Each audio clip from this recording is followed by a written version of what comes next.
पैरागे में हम आए हैं, जो इनकी रूइंस हैं, पुरानी बाकियात, सारे कदीमा जिसको हम कहते हैं, वो हमें दिखाने के लिए लेके जाएंगे।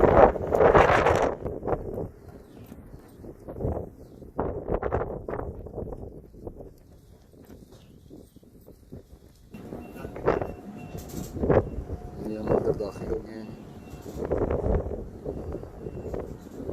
एंशिएंट सिटी इस तरफ की है, ये खुदाइयाँ हुई थी, ये तकरीबन कोई 2-3 सदी BC के है ये जी। ये 200 AD का है। I thought it was BC but that is AD।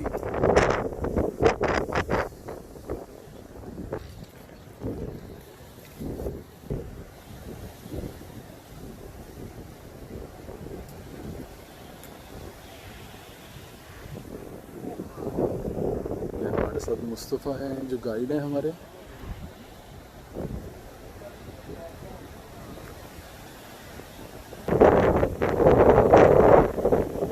तेज और ठंडी हवा चल रही है। थोड़ा सा अगर हम लेट आते तो ज़्यादा एंजॉय करने वाला मौसम था, ठंड काफ़ी ज़्यादा है, मगर बहरहाल इसमें भी एक अपना मज़ा है।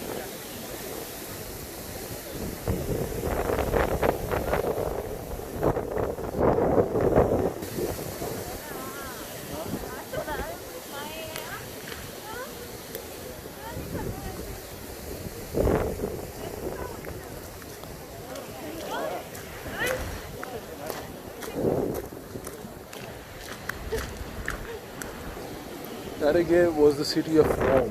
ये बिल्कुल रोमन आर्किटेक्चर यहाँ पे बिल्कुल वाज़े होता है, क्योंकि उन्होंने इस पर फिर कब्ज़ा कर लिया था पर्शियन से, और उसके बाद फिर उनका आर्किटेक्चर ज़्यादा नुमाया हुआ था। तकरीबन 230 साल तक पर्शियंस ने हुकूमत की इस खिते में। उन्होंने आर्किटेक्चर में कोई ज़्यादा मेजर चेंजेस नहीं की, सिर्फ एडमिनिस्ट्रेशन में चेंजेस थी।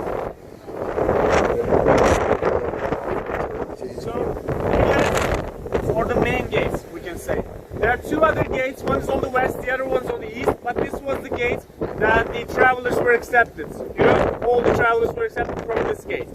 And the name of Perge, Perga or Pergaya, literally means above the ground in the ancient language. This makes sense because the original city was built on the hilltop over there. You see the hilltop? The Acropolis of the city was there. This is the entrance of the lower city. So, both this city and the watchtower are from the 3rd century AD, because the lower city was protected with the defensive walls all over the Acropolis, you know. This is why we can see the watchtower over here. But in any time, if you want to return to the bus is ready at all times, okay? I know it's too cold. I want to show you a couple of formal buildings inside. Here, if you look carefully, because all the chariots and the travelers were accepted the city from the south gate.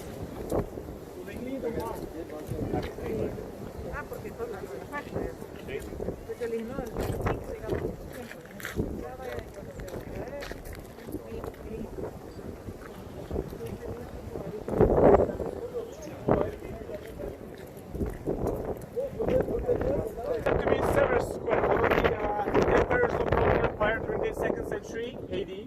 And the first, if we were traveling here in the Roman times, the first need of the citizens would be water. This is why the fountains are always located in the entrance of the city. This was a fountain of Septimus Severus, also known as Nymphanium. These are the freshwater fairies in Greek mythology. So, the decoration, we can say. There were columns, you can see the tops of the columns over here. There were columns, and between the columns, there were also statues of gods and goddesses. And those statues were holding pots, like this, statues. And those pots were filled with the water by the pipes, and that water was pouring into the pool over there. There were two pools on the front face city. One was on the right, the other was on the left, and the people were drinking water directly from the pool. We can have a closer look, and you can see an example right over there. If you like to, I would like to show you another building inside. I would like to take you outside.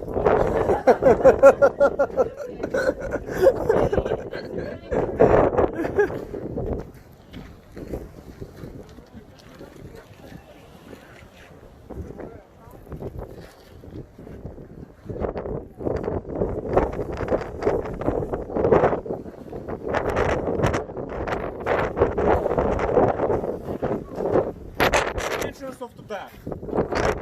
This is the building, and this is the entrance part. Shower. The entrance. And Roman citizens would like to change their clothes here and give them to their slaves. Probably they would have slaves, and the slaves were waiting here for their clothes and for their return. The baths consisted of 4 main parts, and this was the first entrance part. Right over here, there's a well. This was used as a wishing well in the pagan times.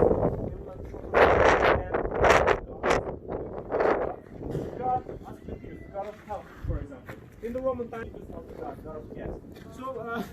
So after the Apothecarian part, after they changed their clothes, right over here there was a garden, a sports garden of the baths. On the Palestra garden, there were some physical activities held, such as maybe running, jumping, wrestling, oiled wrestling, maybe boxing if they wanted to think further. This was the sports garden of the baths. Normally, the Palestra gardens are bounded to the gymnasium, the sports school. But in the Roman times, these buildings were added to the baths as well, just for entertainment, not for competition. It's called dressing, by the way.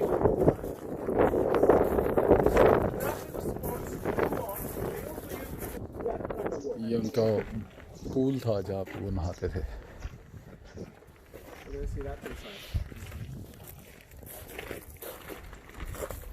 So the pool was also decorated by the columns and the statues inside those niches over there. And if you ask that where are those statues right now, the statues are being represented in the Perge section of Antalya, Yolu.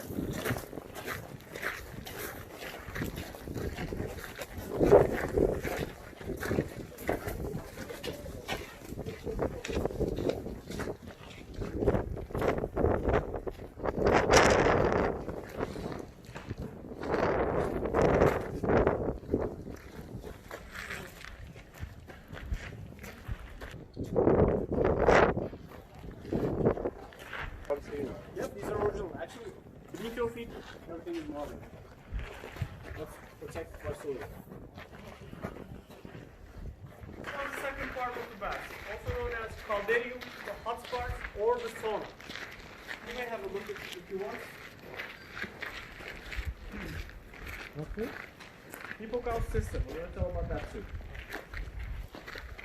Sauna, the hot part of the bath. So, in the caldarium, Roman citizens would like to sweat like 20 minutes,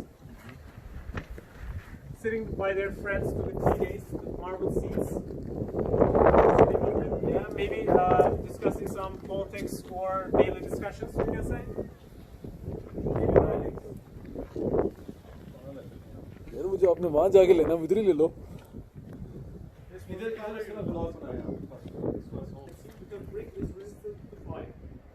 ऐसे बच्चे करना थे पहले तो ये करना पड़ेगा.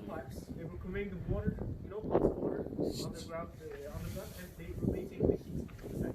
This was the most heated section because this was with sauna, we can say.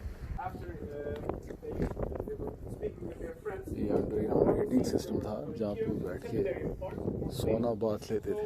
In the tepidarium parts, Romans. For cleaning materials, the most used cleaning material was olive oil. People like to eat too much, like maybe 4, maybe 5 times in a day. Not only eating, but also entertainment. Baths are not only but also for entertainment and socializing. So, and for entertainment. So, Roman citizens would like to spend their maybe all afternoons inside the tepidarium part, we can say. This was the most entertaining part for them. There's the hippocamp system as well, right over here, on the ground. And before going up, they also have one more section, which is the frigidarium part, the cold part, to cool off before going up. This was the frigidarium. And I want to show you the ground marble as well. Firewood. So, beneath your feet, everything is marble. Like, the 4th century was carried by दीवारों के ऊपर पहले marble लगा हुआ था.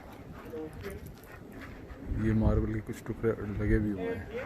ये छोटे छोटे होल्स हैं, इसके ऊपर वो सारे चिपके हुए थे.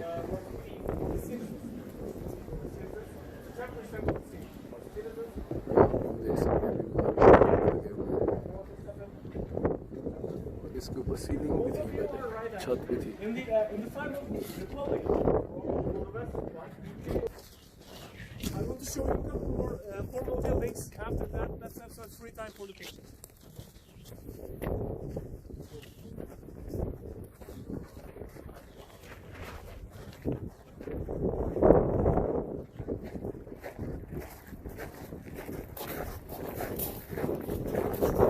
This is called Corinthian leaves. Corinthian leaves. These are the tops of the columns actually. Corinthian leaves. And this is called Ionic volutes, by the way. Ionic volutes. The Corinthian leaves are generally seen in the southern part of Turkey, the natural type of folks of the Greeks.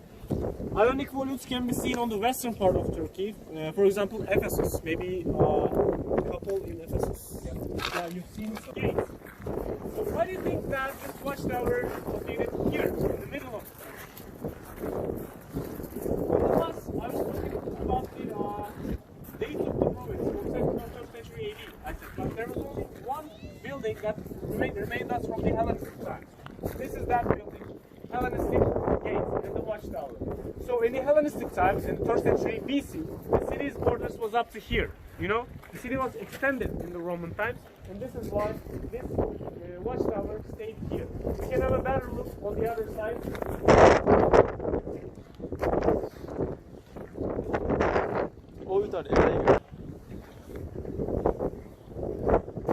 In the Roman times, the state remained here only for monumental purposes, as a monument, you can say. For example,